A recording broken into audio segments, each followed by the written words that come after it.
He was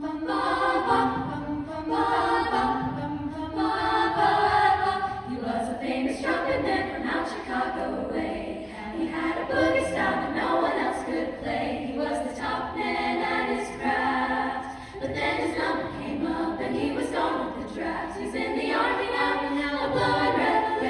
He's the boogie woogie bugle boy, Company B.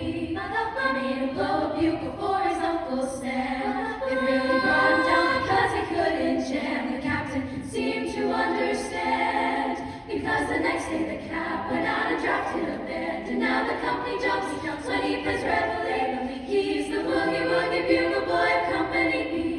A toot, a toot, a toot, a lot of toot. He blows A to the bar. In boogie rhythm, he can't blow a note unless the bass and guitar is playing with them.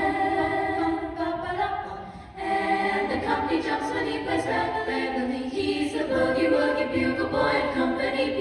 He was the boogie woogie bugle boy of Company B. He puts the boys to sleep with boogie every night and wakes them up the same way in the early bride. They clap their hands and stamp their feet because they know how he plays when someone gives him the beat. He really